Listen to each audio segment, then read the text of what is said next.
শিবমজ্ঞার আনাগুদ্দে police station. শিবমজ্ঞাতে একের পর এক মানুষকে নির্মমভাবে হত্যা করে বিভিন্ন জায়গায় ফেলে রাখছে। এমনকি পুলিশও এই হত্যাকাণ্ডের শিকার হয়। জনসাধারণের মধ্যে আতঙ্ক ছড়িয়ে পড়েছে। সবাইকে সাবধান করার জন্য শহরের গুরুত্বপূর্ণ স্থানগুলোতে মাইকিংও করা হয়। আবার যেহেতু পুলিশ অফিসারকেই খুন করা হয়েছে, তাই মানুষের মনে একটাই প্রশ্ন, পুলিশ যদি নিজেদেরকেই রক্ষা করতে না পারে তাহলে আমাদের কিভাবে বাঁচাবে? আনাগুদ্দে পুলিশ স্টেশনের সীতারাম এর আগে এমন অনেক জটিল কেস সলভ করেছে, কিন্তু এই কেসটা ছিল একদম ব্যতিক্রম। উপর থেকেও অনেক প্রেশার। ডিওয়াইএসপি সীতারামের সাথে দেখা করে বলে, ডিপার্টমেন্ট তোমার কাছে এটা আশা করেনি। আশা করি এই কেসটা তোমার জীবনে কলঙ্ক হয়ে দাঁড়াবে না। কে এসব খুন করছে আর কেন করছে এটা জানার জন্য আমাদেরকে সীতারামের পাস্টে যেতে হবে। সীতারাম তখন 16-17 বছরের যুবক। সীতারামের একটি বোনও আছে, নাম উষা। মা না থাকার কারণে উষা সীতারামকে মায়ের মতো আগলে রেখেছে। অপর পাশে বাবা ছিল প্রচণ্ড রাগী এবং জেদি। হঠাৎ একদিন উষার একটি লাভ লেটার তার বাবার হাতে গিয়ে পড়ে। সীতারামের বাবা এটা কিছুতেই মেনে নিতে পারছিল না, তাই তার মেয়েকে বাড়ি থেকেই বের করে দেয়। উষাও তার বয়ফ্রেন্ড প্রভাসের সাথে চলে যায়। এর কিছু মাস পরে উষা আবার ফিরে আসে। সে এখন বিয়ে করেছে প্রভাসকে। উষা তখন প্রেগনেন্ট, কিন্তু তখনও তার বাবার রাগ কমেনি। সীতারাম বোনকে সাপোর্ট করলে তার বাবা স্পষ্ট জানিয়ে দেয়, তোমার বোন আমার কাছে মৃত, আর যদি তুমি তোমার বোনের ওকালতি করতে আসো তাহলে দুজনের অন্ত্যেষ্টিক্রিয়া একসাথেই করব। সীতারামও সেদিন তার বাবার অবাধ্য হতে পারেনি। এর অনেক বছর পর উষার হাজব্যান্ড প্রভাসের শিবমজ্ঞাতেই ট্রান্সফার হয়, কিন্তু এত বছরে তাদের ভাই বোনের মাঝে যে ফাটল ধরেছে তার ঠিক হয় না। এদিকে রত্নাম্মা নামের একজন মহিলা অনেকদিন থেকেই থানাতে ঝাড়ু দেবার কাজ করত। স্টেশনের সবাই তাকে অনেক সম্মান করত। হঠাৎ একদিন সীতারাম জানতে পারে রত্নাম্মা মারা গেছে। এরপর সীতারাম রত্নাম্মার একমাত্র ছেলের সাথে দেখা করতে যায়। স্টেশনে ফিরতেই জানতে পারে গতকাল রাত থেকে জয়ান্না তার হোটেল থেকে নিখোঁজ।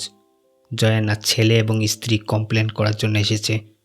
তারা জয়ান্নার সকল আত্মীয় স্বজনের কাছে খোঁজও নিয়েছে, কোথাও যায়নি। আবার জয়ান্নার ফোনটির লাস্ট লোকেশন কোট্টিগের।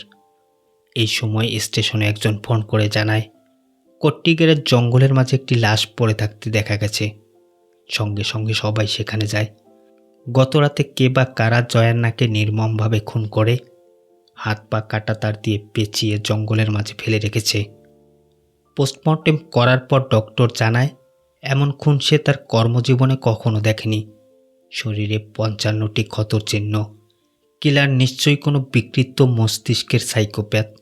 হয়তো সে অ্যান্টিসোশ্যাল পার্সোনালিটি ডিসঅর্ডারে ভুগছে। তাছাড়াও কিলারের উদ্দেশ্য যদি খুন করাই হতো তাহলে সে হয়তো একবারেই মেরে ফেলতো তাকে। ভিকটিমকে কষ্ট দিয়ে কিলার তা উপভোগ করেছে। এ সমস্ত কেসে ভিকটিম যতটা কষ্ট পায় কিলার ততটাই আনন্দ উপভোগ করে। জয়ান্না শেষকৃত হতে না হতেই আরও একটি খুনের খবর আসে। অশোক নামের এই লোকটিকেও একইভাবে কাটা তার দিয়ে হাত পা পেঁচিয়ে যন্ত্রণা দিতে দিতে হত্যা করে জঙ্গলের মাঝে ফেলে রেখেছে। এই নির্মম নৃশংস হত্যাকাণ্ডের পিছনে কে বা কারা তা জানার জন্য পুলিশ ডিপার্টমেন্ট নড়ে চড়ে বসে। আবার এই কেসে কাজ করার জন্য স্টেশনে যতগুলো পুলিশ রয়েছে তা যথেষ্ট নয়। সীতারাম আই ডিপার্টমেন্টে এক্সট্রা ফোর্সের জন্য আবেদন করে। পরের দিনই অন্য স্টেশন থেকে কিছু পুলিশ পাঠানো হয়। সীতারাম অশোকের একটি বন্ধুর সাথেও দেখা করে। জানতে পারে অশোক বেঙ্গালুরুতে ক্যাব ড্রাইভার হিসেবে কাজ করত। 2 সপ্তাহ আগেই বাড়িতে এসেছে, আর বাড়ি থেকে বেঙ্গালুরুতে যাওয়ার পথেই নিখোঁজ হয়েছে। আজ তার লাশ পাওয়া গেছে জঙ্গলে। সাধারণত এমন সাইকো কিলারের একটি খুন করার পর অন্য একটি খুন করার নেশা চাপে মাথায়। আজ অথবা কাল কিলার নতুন শিকারের খোঁজে বের হবে। খুন করার পর প্রতিটি কিলার কোনো না কোনো ক্লু রেখে যায়, কিন্তু এই কিলার ছিল একদম ব্যতিক্রম। আবার যেহেতু বাইরে থেকে আসা লোকদেরকেই কিলার টার্গেট করছে, সীতারাম শহরের গুরুত্বপূর্ণ পয়েন্টগুলোতে নজরদারি বসানোর পাশাপাশি ওই সকল বাড়িতে এক্সট্রা নজর রাখতে বলে যারা বাইরে থেকে এসেছে। একদিন সকালবেলা যখন সীতারাম নাস্তা করছিল তখন সেবাস্টিয়ান নামের একজন স্কুল শিক্ষক তার সাথে দেখা করতে আসে। বলে, স্যার, একটি ছেলে আমার মেয়েকে খুব ডিস্টার্ব করছে। সীতারাম স্টেশনে এসে কমপ্লেন করতে বলে। লোকটি বলে, এটা এত সহজ নয় স্যার, আমি সিঙ্গেল ফাদার, বিয়ের উপযুক্ত মেয়ে আমার ঘরে। আমি যদি থানাতে গিয়ে কমপ্লেন করি সমাজে এটা নিয়ে বেশ বদনাম ছড়াবে। তাছাড়াও 2 মাস থেকে আমি সবার কাছেই বলছি, কিন্তু কেউ আমাকে পাত্তাই দিচ্ছে না। সেবাস্টিয়ানের বাসা ছিল রিপনপেট গ্রামে। সীতারামের কথা তুমি তো রিপনপেট স্টেশনে গিয়ে জানাতে পারো। সেবাস্টিয়ান সেই চেষ্টাও করেছে, তাকে কেউ বিশ্বাসই করছে না। ছেলেটি দিন রাত সবসময় ঘরের বাইরে এসে ডাকাডাকি করে, এমনকি দরজাও ধাক্কা দেয়। আমার মেয়ের নাম ধরে ডাকে। শুনেছি আপনি অনেক হেল্পফুল, বিষয়টা একটু আপনার মতো করে দেখুন স্যার। সীতারাম জানতে চায় তোমার মেয়ে তাকে কিভাবে চেনে, সহপাঠী নাকি তার সাথে তোমার মেয়ের রিলেশন রয়েছে। সেবাস্টিয়ান সীতারামকে তখনই থামিয়ে দিয়ে বলে, না স্যার, মেয়ের প্রতি যে বাবার ভালোবাসা তার মতো কেউ ভালোবাসতে পারবে না। ছোট্ট একটা পরিবার, স্ত্রী, সন্তান, এটা নিয়েই তো আমরা সুখী। এর মাঝে হঠাৎ করে কেউ এসে সব কিছু একেবারে লণ্ডভণ্ড করে দিতে পারে না স্যার। এখনও তো অনেক স্বপ্ন বাকি। সীতারাম ছেলেটির একটি ছবি এবং ফোন নাম্বার স্টেশনে রেখে যেতে বলে। এরপর সীতারাম জয়ান্নার লাস্ট মুভমেন্ট সম্পর্কে জানতে জয়ান্নার পরিচিত একজন বার মালিকের সাথে দেখা করে। লোকটি বলে জয়ান্নাকে সে অনেক দিন থেকেই চেনে। তাছাড়াও জয়ান্নার মেয়ে তার স্ত্রীর কাছে গান শেখে। গতদিন যখন জয়ান্না তার মেয়েকে আমার বাড়িতে নামিয়ে দিয়ে যাচ্ছিল তখন আমার কাছে 50,000 টাকা ধার চেয়েছে। কারণ জানতে চাইলে জয়ান্না বলে, টিপার চালায় এমন কিছু ছেলের সাথে তার ঝামেলা হয়েছে, হয়তো টাকাটা তাদেরকে দিতেই চেয়েছিল। আমি সন্ধ্যায় এসে টাকা নিয়ে যেতে বলেছিলাম, আর জয়ান্না নিয়েও গিয়েছিল। মাঝে মাঝে আমার বাড়ির সামনে এসে ঝামেলা করে ওই টিপারের ছেলেগুলো। এ কারণে তার কাছে সিসি ক্যামেরার ফুটেজও রয়েছে। সিসি ক্যামেরার ফুটেজ দেখে সীতারাম সবাইকে আইডেন্টিফাই করে। বার থেকে যখন সীতারাম এবং তার টিম চলে যায় ঠিক তখনই কেঞ্জা নামের একজন বৃদ্ধ লোক বার থেকে মদ কিনে জঙ্গলের পাশে একটি পুকুরের পাশে বসে। এরপর 2 পেগ মেরে মাছ ধরতে বসে যায়। হঠাৎ এমন সময় পেছন থেকে অদ্ভুত শব্দ শুনতে পায় কেঞ্জা, কিন্তু কিছুই দেখা যাচ্ছে না। ধীরে ধীরে যখন কেঞ্জা জঙ্গলের দিকে যায় হঠাৎই কেউ তাকে আক্রমণ করে। এদিকে টিপার চালানো সেই ছেলেগুলোকে ধরে আনা হয়েছে। জিজ্ঞেস করলে ছেলেগুলো জানায় তারা খুন করেনি, তাদের সাথে তো শুধু টাকা নিয়ে একটু ঝামেলা হয়েছিল। এ সময় সেবাস্টিয়ানও তার মেয়েকে ডিস্টার্ব করা সেই ছেলের ছবি এবং ফোন নাম্বার নিয়ে এসেছে। এরই মাঝে খবর আসে জঙ্গলে পুকুরে মাছ ধরতে গিয়ে কেঞ্জা নিখোঁজ হয়েছে। সঙ্গে সঙ্গে সীতারাম এবং তার টিম সেখানে যায়। জঙ্গলের মাঝে খোঁজাখুঁজির পর একটি গাড়ির টায়ারের চিহ্ন এবং পুরাতন একটি লোহার টুকরো পায়। দেখে বোঝা যাচ্ছে কোনো পুরাতন গাড়ি থেকে ভেঙে পড়েছে। প্রায় প্রতিদিনই কোনো না কোনো মিসিং কমপ্লেন আসছে, আর তাদের নৃশংসভাবে খুন করা হচ্ছে। সীতারামও কি করবে বুঝে উঠতে পারছে না। আসলে কিলারের মোটিভটা কি, কেন মানুষকে মারছে, এসব ভাবতে ভাবতে সীতারাম লক্ষ্য করে তার কেবিনে যে কাপবোর্ডটি রাখা সেটা খোলা, আর এখানেই সীতারাম তার সার্ভিস গানটি রেখেছে। আশেপাশে সব জায়গায় খোঁজার পরও গানটি খুঁজে পায় না সীতারাম। কিন্তু সীতারামের স্পষ্ট মনে আছে এই কাপবোর্ডটিতেই রিভলভারটি রেখেছে।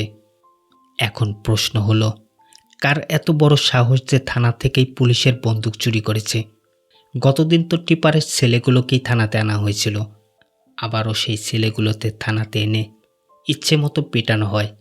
হয়তোবা এরাই কোনো একটা সুযোগে সীতারামকে ফাঁসানোর জন্য বন্দুকটি চুরি করেছে। আবার সেবাস্টিয়ানের দেয়া ছবি এবং ডিটেলস এখনও টেবিলের উপরেই পড়ে আছে। সীতারাম গোপালকে ছেলেটিকে ফোন করে কথা বলতে বলে। গোপাল যখনই ছেলেটির ছবি দেখতে পায় পুরো হতভম্ব হয়ে যায়। এই ছেলের ছবি তাদের নোটিশ বোর্ডেও লাগানো আছে। গত 3 মাস আগে রিপনপেট পুলিশ স্টেশন থেকে তাদেরকে ইনফর্ম করা হয়েছিল এই ছেলেটি মিসিং হওয়া সম্পর্কে। রিপনপেট পুলিশ স্টেশনে মিসিং হওয়ার কমপ্লেন করেছিল ছেলেটির মা। ছেলেটির মাকেও স্টেশনে ডেকে আনা হয়। ছেলেটির মা জানায়, গত 3 মাস থেকে আমার ছেলে নিখোঁজ। তবে সীতারামের কথা, তোমার ছেলে যদি 3 মাস আগে মিসিং হবে, তাহলে কিভাবে সেবাস্টিয়ানের বাড়িতে এসে তার মেয়েকে ডিস্টার্ব করে? এমনকি সেবাস্টিয়ান নিজে এসে কমপ্লেন করেছে। ছেলেটির মা বলে যে সেবাস্টিয়ানের মেয়ে 3 মাস আগেই মারা গেছে। আর সেবাস্টিয়ান তো একটা পাগল, সে তো গ্রামে গ্রামে ঘুরে এসব গুজব ছড়াচ্ছে। আপনি খোঁজ নিয়ে দেখতে পারেন স্যার। সেবাস্টিয়ান সম্পর্কে ভালোভাবে জানার জন্য সীতারাম রিপনপেট পুলিশ স্টেশনে আসে। রিপনপেট পুলিশ স্টেশনের একজন অফিসার বলে, সেবাস্টিয়ান আপনার কাছেও গিয়েছিল? আসলে সে তো একটা পাগল। 3 মাস আগে নিখোঁজ হওয়া ছেলের ছবি নিয়ে এখনও ঘুরছে। আর তার মেয়ে তো আত্মহত্যা করে মারা গেছে। এরপর 20 বছর পুরাতন একটি কেস ফাইল দেখায়, যেখানে স্ত্রীকে পুড়িয়ে মারার জন্য সেবাস্টিয়ানের নামে একটি মামলা হয়েছিল। সে সময় পুলিশ তদন্ত করে তার বিরুদ্ধে কোনো প্রমাণই পায়নি। আর তখন তার ছোট্ট একটা মেয়ে ছিল। সিঙ্গেল ফাদার হবার কারণে আদালত সেবাস্টিয়ানকে জামিন দিয়ে দেয়। সেবাস্টিয়ান যে স্কুলে জব করত, সেখান থেকেও জানা যায় সে মেন্টালি স্টেবল ছিল না। প্রতিদিনই বাচ্চারা তার বিরুদ্ধে কমপ্লেন করত। এ কারণেই তাকে স্কুল থেকে বের করে দেওয়া হয়। আবার গ্রামের কয়েকজন লোকের কাছেও জানা যায় সেবাস্টিয়ানের মেয়ে একজন মেকানিক্যাল ছেলের সাথে সম্পর্কে জড়িয়েছিল। এই বিষয়টা নিয়ে সেবাস্টিয়ান এবং তার মেয়ের মাঝে প্রায় ঝগড়া হতো। সহ্য করতে না পেরে মেয়েটা একটা সময় সুইসাইড করে নেয়। তখন থেকে সেবাস্টিয়ান সেই ছেলেটির ছবি নিয়ে ঘুরে বেড়ায় এবং যাকে পায় তার কাছেই কমপ্লেন করে। আবার ফরেনসিক টিমের ডক্টরও বলেছিল, এই হত্যাকাণ্ডের পেছনে যে মার্ডারার রয়েছে সে নিশ্চয়ই পাগল, মানসিকভাবে স্টেবল নয়। সেবাস্টিয়ানের উপর সীতারামের সন্দেহ হয়। কনফার্ম হওয়ার জন্য শ্রীনিবাসকে সেবাস্টিয়ানের বাড়িতে পাঠায়। দেখা যায় সীতারামের বন্দুকটি সেবাস্টিয়ানই গতদিন চুরি করে নিয়ে এসেছে। একটু পর হঠাৎ আবার তার মেয়ের রুমের বালিশের মাঝে বারবার চাকু স্টেপ করে। এবার স্টেশনের সবাই পুরোপুরি কনফার্ম সেবাস্টিয়ানই হলো আসল খুনি। সেবাস্টিয়ানের সাথে আসলে কি হয়েছিল তা জানার জন্য সেবাস্টিয়ানের পাস্ট দেখানো হয়। সেবাস্টিয়ান তখন অকারণে স্কুলের ছেলে মেয়েদেরকে প্রচুর পেটাতো। আর এটা নিয়ে অভিভাবকরা কমপ্লেন করলে সেবাস্টিয়ানকে স্কুল থেকে বের করে দেওয়া হয়। এই বিষয়গুলো নিয়ে যখন সেবাস্টিয়ান ভীষণ চিন্তিত ছিল, তখন পাশের রুম থেকে অপরিচিত কারো কণ্ঠ শুনতে পায়। ধীরে ধীরে এগিয়ে গেলে দেখতে পায় তার মেয়ের সাথে সেই মেকানিক্যাল ছেলেটি। সেবাস্টিয়ান ছেলেটিকে দেখে প্রচণ্ড রেগে ছেলেটিকে মারতে শুরু করে। ছেলেটিকে বারবার চাকু দিয়ে আঘাত করতে করতেই মেরে ফেলে। এর কয়েকদিন পর তার মেয়েও আত্মহত্যা করে। এরপর থেকে সেবাস্টিয়ানের মানসিক পরিস্থিতি আরও বেশি খারাপ হয়ে যায়। সেবাস্টিয়ান তার মেয়েকে প্রচণ্ড ভালোবাসত। মেয়েটাকে নিজের আশেপাশে সবসময়ই কল্পনা করে আর ভাবে সেই মেকানিক্যাল ছেলেটা বুঝি তার মেয়ের সাথে দেখা করতে এসেছে আর সেই ছেলেটাকে মারার জন্যই বন্দুকটি চুরি করেছে। সীতারাম বাইরে কিছু পুলিশ কনস্টেবলকে রেখে একাই সেবাস্টিয়ানের ঘরের ভেতরে যায়। ইতিমধ্যে সেবাস্টিয়ানও বুঝতে পেরেছে সীতারাম কেন এসেছে। সীতারাম সেবাস্টিয়ানকে চা গরম করতে বলে। আর এই সুযোগে সীতারাম একটি বন্ধ রুমের ভেতরে গেলে পচা গলা এক ধরনের গন্ধ পায়। সেবাস্টিয়ান একটি ড্রামের মাঝে সেই মেকানিক্যাল ছেলেটাকে মেরে রেখে দিয়েছে। ঠিক এই সময়ে সেবাস্টিয়ান পিছন থেকে এসে সীতারামকে গুলি করে। আর গুলির শব্দ শুনেই বাইরে থাকা পুলিশগুলো ভেতরে আসে, সেবাস্টিয়ানকে আটক করে। সীতারাম অসুস্থ এখন। গুলিটা তার এক সাইডে লেগেছে। সবাই মনে করে সাইকো কিলার ধরা পড়েছে। সেবাস্টিয়ান ধরা পড়ার ঠিক একদিন পর জঙ্গলে দুজন লোক মধু সংগ্রহের জন্য আসে। এ সময় জঙ্গলের মাঝের একটা ঘর থেকে চিৎকারের শব্দ শুনতে পায় লোকগুলো। চেক করার জন্য যখনই সেখানে যায়, দেখে রুমের ভেতরে একজন লোককে কাঁটাতার দিয়ে পেঁচিয়ে মেরে ফেলে রেখেছে কেউ। খবর পেয়ে সঙ্গে সঙ্গে ফরেনসিক টিম এবং সীতারামরাও চলে আসে। আর যাকে মারা হয়েছে সে ছিল সীতারামের পুলিশ স্টেশনের একজন কনস্টেবল বসন্ত। বসন্তকেও ঠিক একইভাবে যন্ত্রণা দিয়ে মারা হয়েছে। কিন্তু সেবাস্টিয়ান তো এখন জেলে। তাহলে কি খুনি এখনো বাইরে ঘুরছে? একজন পুলিশ কনস্টেবলের মৃত্যুর পর পুলিশের উপর থেকে সকলের আস্থা চলে যায়। উপর থেকেও প্রচুর প্রেশার। বসন্তের স্ত্রী এবং মেয়ে স্টেশনে এসেছে বসন্তের ইউনিফর্মের জন্য। একজন কনস্টেবল ইউনিফর্মগুলো বসন্তের স্ত্রীকে দিচ্ছিল। তখন ইউনিফর্মের পকেট থেকে একটা মানি রিসিপ্ট মাটিতে পড়ে। মহিলাটিকে দেখালে মহিলাটি বলে, এটা আমার মেয়ের মিউজিক ক্লাসের রসিদ। আর বসন্ত মিউজিক সম্পর্কিত সব অপছন্দ করত। মিউজিক ক্লাসের কথা শুনতেই সীতারামের মনে পড়ে জয়ান্নারও বসন্তের মতো 16-17 বছরের মেয়ে আছে। সেও তো একই মিউজিক একাডেমিতেই যেত। শুধু এটাই নয়, এ পর্যন্ত যারা যারা খুন হয়েছে সবার ঘরের প্রায় কাছাকাছি বয়সের মেয়ে আছে। আর সকলের মেয়ে একই জায়গাতে মিউজিক শিখতে যায়। মিউজিক শেখানোর টিচারকে মারা যাওয়া সকলের মেয়েদের ছবি দেখালে মিউজিক টিচার বলে, এরা সবাই এখানকার স্টুডেন্ট, তবে সপ্তাহের বিভিন্ন ব্যাচে মিউজিক শিখতে আসে সবাই। সীতারামও রেজিস্টার খাতাটি টিচারের কাছে চেয়ে নেয়। সকল হত্যাকাণ্ডের সাথে যেহেতু এই মিউজিক একাডেমির কোনো লিঙ্ক আছে, তাই শ্রীনিবাসকে এই মিউজিক একাডেমিতে নজর রাখতে বলে। সীতারামেরও ধারণা খুনি হয়তো একই বয়সের মেয়ে বা কাছাকাছি কাউকে হারিয়েছে। কিলারের মোটিভ এতদিন বোঝা না গেলেও এখন কিছুটা ধারণা করা যাচ্ছে। সীতারামও বুঝতে পারছে কোথাও না কোথাও কিছু ছুটে গেছে। আর এটা খুঁজে বের করার জন্য সীতারাম আবার শুরু থেকে ইনভেস্টিগেশন শুরু করে। বিশেষ করে ভিকটিমদের মেয়েদের সাথে কোনো অপরিচিত লোক নিজ থেকে কথা বলার চেষ্টা করেছে কিনা বা বাড়ির আশেপাশে ঘোরাফেরা করতে দেখা গেছে কিনা, এ বিষয়গুলো জানতে চাওয়া হয় প্রতিটি ভিকটিমের পরিবারের কাছে। কিন্তু এ পর্যন্ত এমন কোনোটাই ঘটেনি। তবে ভিকটিমদের সকলের বাড়ি থেকে একটা ছোট্ট বীণা পাওয়া যায়। আর এই বীণাটি ভিকটিমদের মেয়েরা কেউ বা রাস্তার পাশ থেকে, কেউ বা বাড়ির গেটের সামনে পড়ে থাকতে দেখতে পেয়ে ঘরে নিয়ে এসেছে।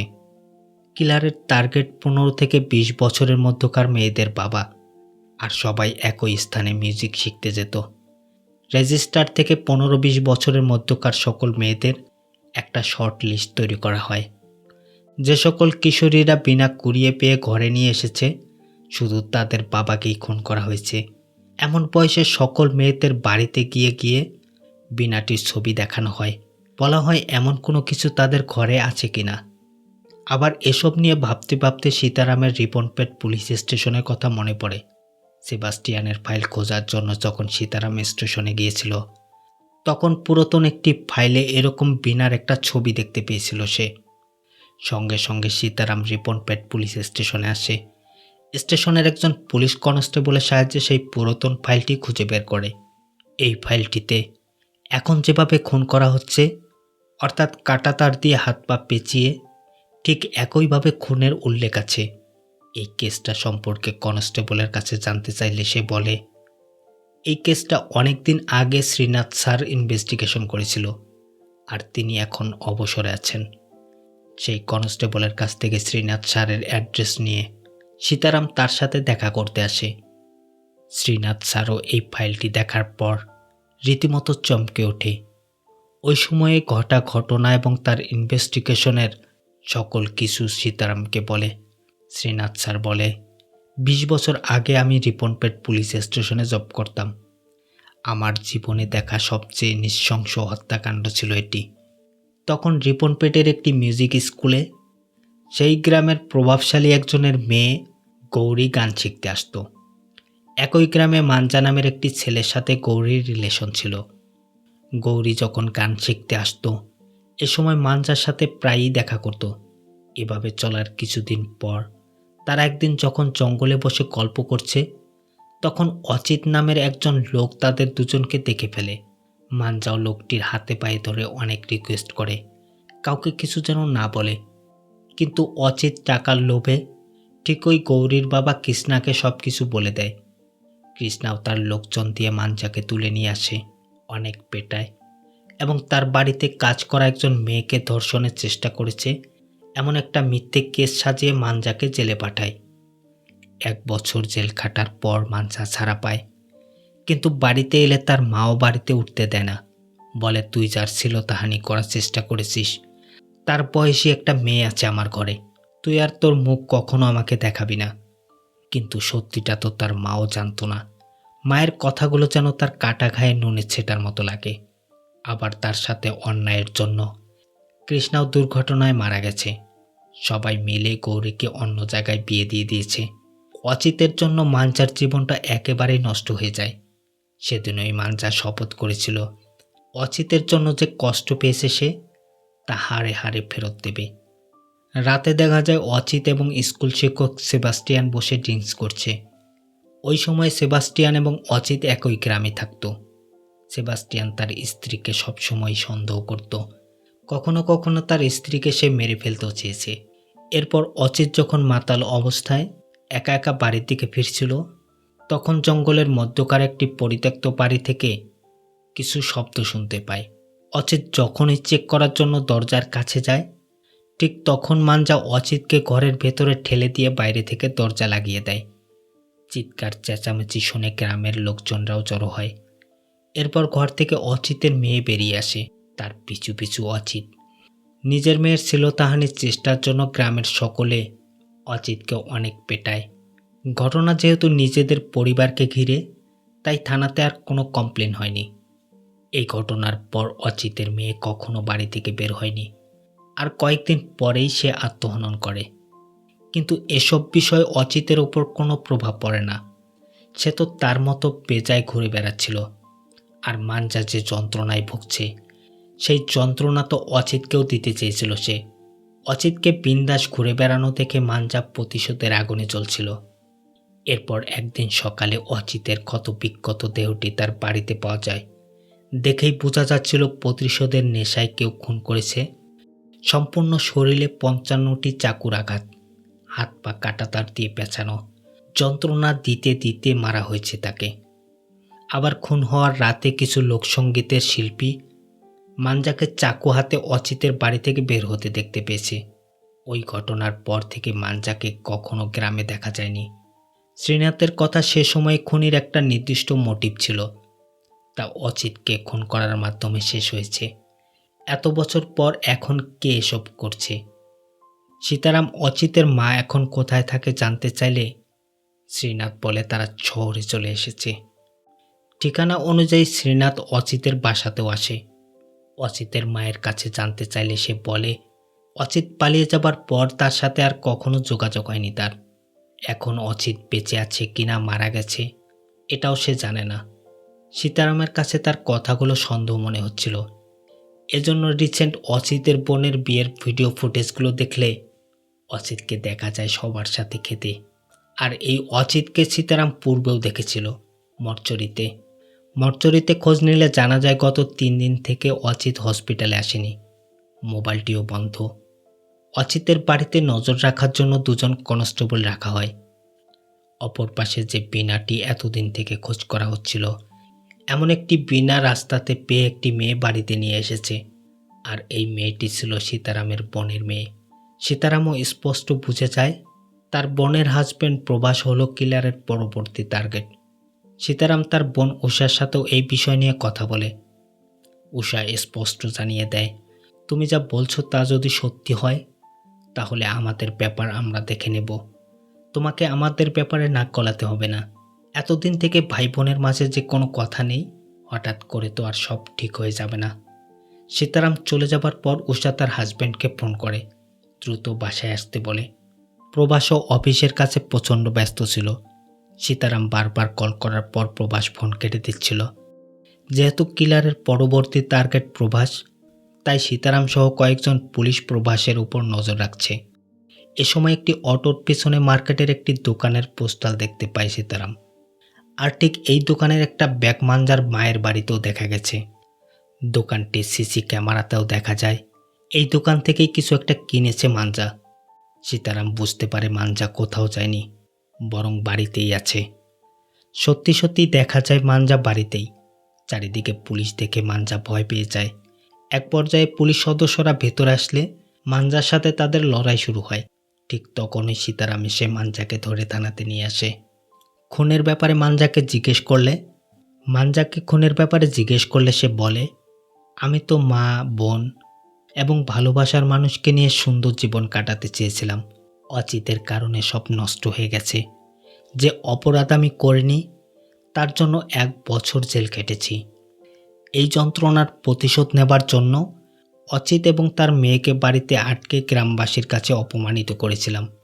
আমি চেয়েছিলাম অচিত তার পরবর্তী জীবনটা কষ্ট এবং যন্ত্রণাতে ধুকে ধুকে মারা যাক। তবে আমি যেমনটা ভেবেছিলাম তার কিছুই হয়নি। এজন্য আমি অচিতকে মারার জন্য এক রাতে তার বাড়িতে যাই। কিন্তু আমি যাবার আগেই কেউ অচিতকে নির্মমভাবে মেরে ফেলে রেখেছে। এই হত্যার দায় যেন আমার উপরে না আসে, এজন্য আমি পালাই। আর অচিতের বাড়ি থেকে বের হওয়ার সময় কয়েকজন লোকসঙ্গীতের শিল্পী আমাকে দেখে ফেলে। সেই দিনের পর থেকে আমি আর গ্রামে যাইনি, শহরের একটি মরচুরিতে কাজ নিয়েছি। এভাবে চলার অনেক বছর পর পোস্টমর্টেমের জন্য ঠিক একই রকমের একটি বডি আসে।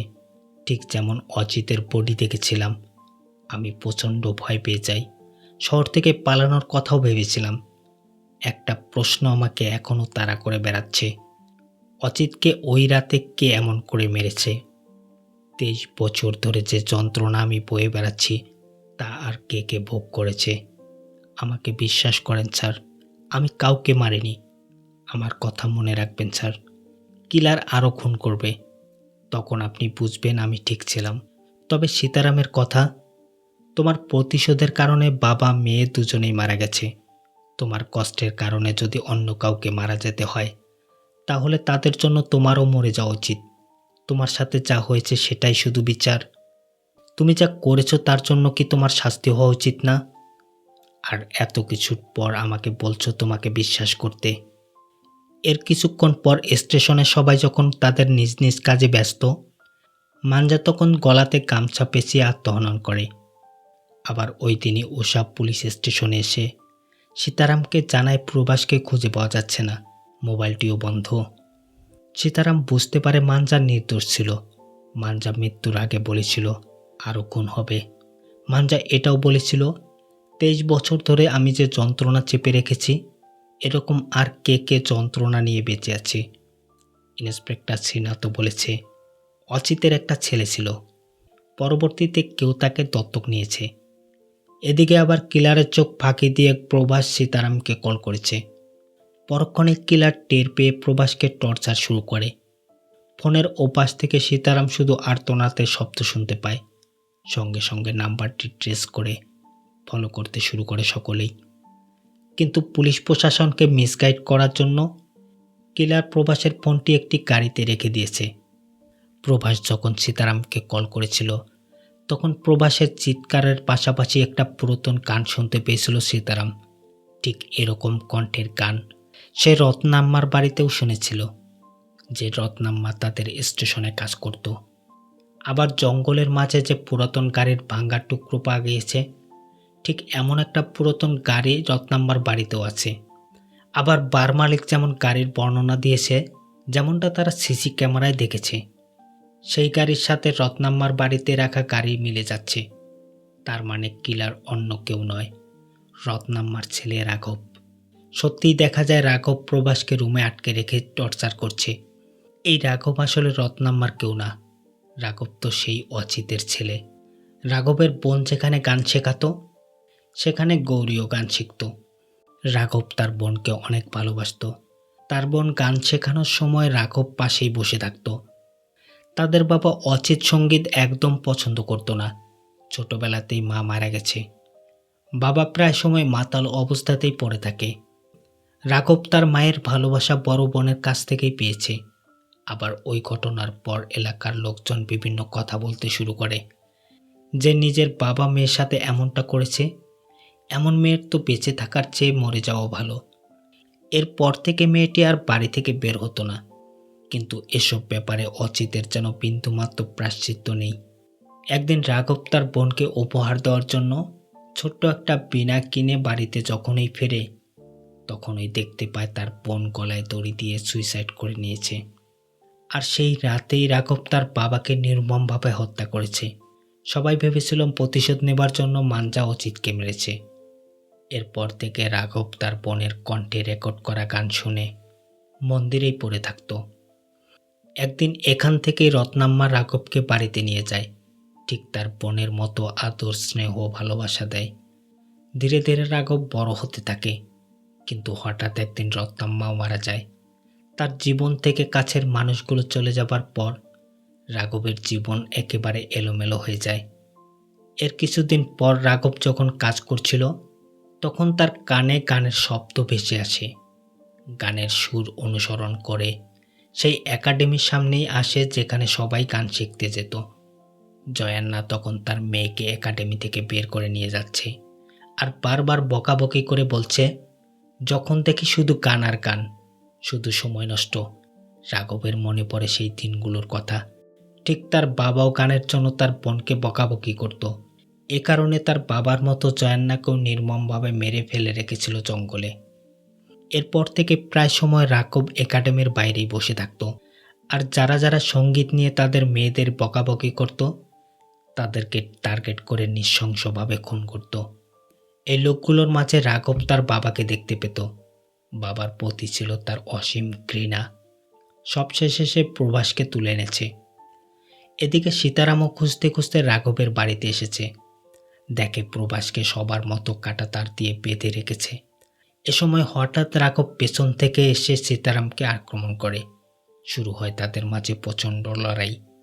এক পর্যায়ে সীতারাম লোহার একটি দণ্ড দিয়ে রাঘবের গলাতে আঘাত করলে রাঘব মারা যায়। রাঘব শেষ মুহূর্তে দেখতে পায় তার বোন তার জন্য অপেক্ষা করছে। এ ঘটনার পর সীতারাম একটি পুকুরের পাশে এসে দাঁড়িয়ে আছে। উষাও তার পাশে এসে দাঁড়ায়। তাদের মধ্যকার যত মান অভিমান ভুলে গিয়ে সব কিছু আবার নতুনভাবে শুরু করে।